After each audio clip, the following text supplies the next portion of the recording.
हमारा संविधान हम पूछते हैं, और दूसरे तरफ जो लोग हैं वो संविधान का अपमान करने के प्रतीक माने जाते हैं। आप सोचिए कि 2 साल से अधिक समय लगा हो संविधान बनाने में।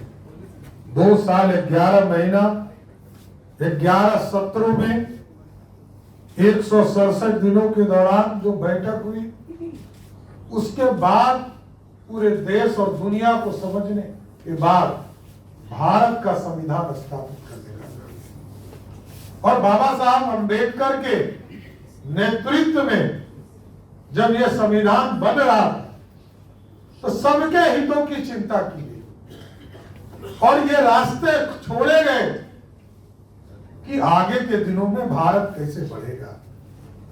और आप सोचिए, लोग सोचते हैं कि आज 1,45,000 शब्दों में 8 अनुसूचियों में 395 अनुच्छेदों में ये पूरे हिस्से बांटे गए। अपने आप में अनोखा है। दुनिया में जिस देश में लोकतंत्र आज से 5,000 वर्ष पहले स्थापित हो गया हो, और उस समय भी आप सोचिए, आज ही हमारे यहां कोई सांसद विधायक नहीं बनते, उस जमाने में भी हमारे यहां लोकतंत्र के माध्यम से, और लोकतंत्र का शब्द ही क्या है? लोक मतलब जनता और तंत्र का मतलब शासन। लोकतंत्र, और हमारे संविधान में ही लिखा है जनता का, जनता के लिए और जनता के द्वारा। यह स्पष्ट तौर पर है, भारत का संविधान किसी भी एक व्यक्ति के अधीन नहीं हो सकता है।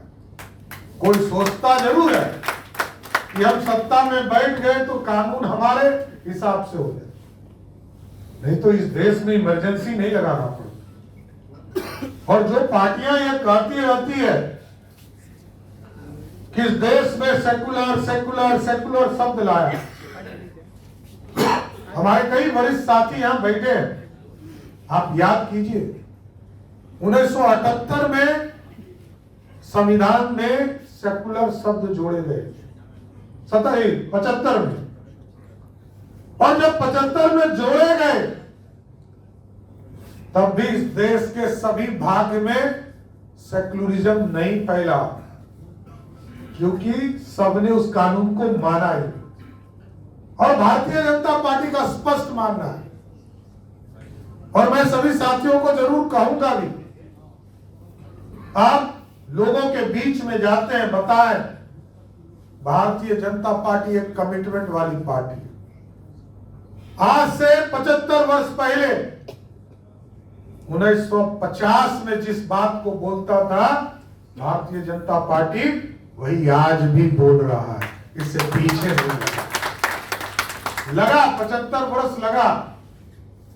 आजादी के 75 वर्ष के बाद 370 को उखाड़ कर फेंका गया, और हम नारा लगाते रहे, हमारे पूर्वज, कई पीढ़ियां चली गई, लोग कहते रहे नहीं चलेगा 2 विधान, नहीं चलेगा 2 निशान, नहीं चलेगा 2 प्रधान।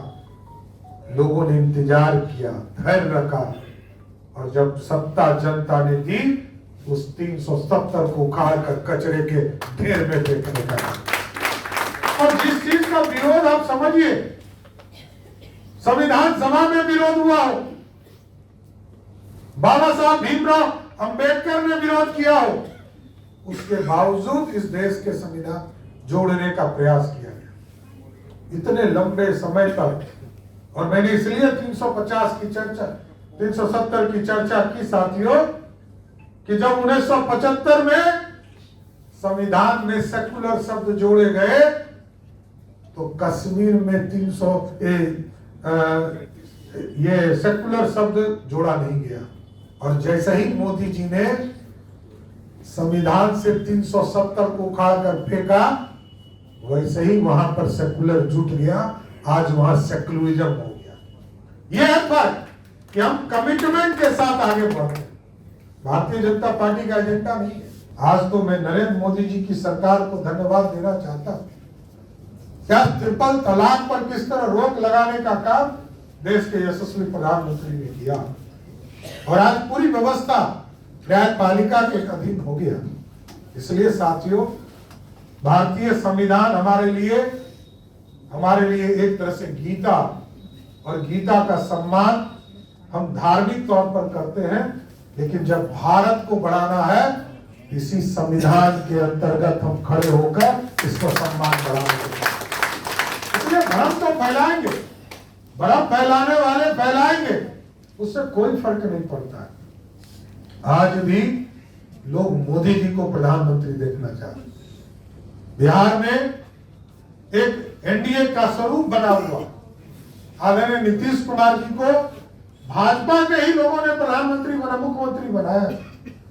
सरदार अटल बिहारी वाजपेयी नहीं होते तो मुख्यमंत्री नहीं होते।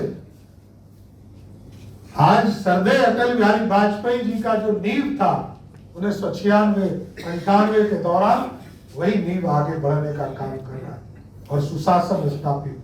इसलिए साथियों, आज मैं पूरी तरह भारतीय संविधान और लोकतंत्र के इस सेमिनार में मैं सभी हमारे जो वरिष्ठ अधिवक्ता साथी हैं, मैं जरूर यह आश्वस्त करता हूं कि आपके सम्मान की रक्षा जरूर करूंगा और आपके कई चीजों को हम लोगों ने किया है और आगे भी जल्द ही उसको पूरा करने का प्रयास करूंगा।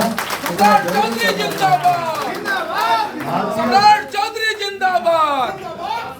हमारे अधिवक्ता साथी लगातार पार्टी की चिंता करते हैं, लगातार पार्टी कैसे बढ़े, लगातार पार्टी में भी आप लोगों ने जब चुनाव का कार्यक्रम चल रहा था उस समय भी आप लोगों का पूरा सहयोग हमें मिला और आगे भी ये पूरी तरह एक संरचना बनाकर इस पूरी व्यवस्था को बदलने का काम करूंगा।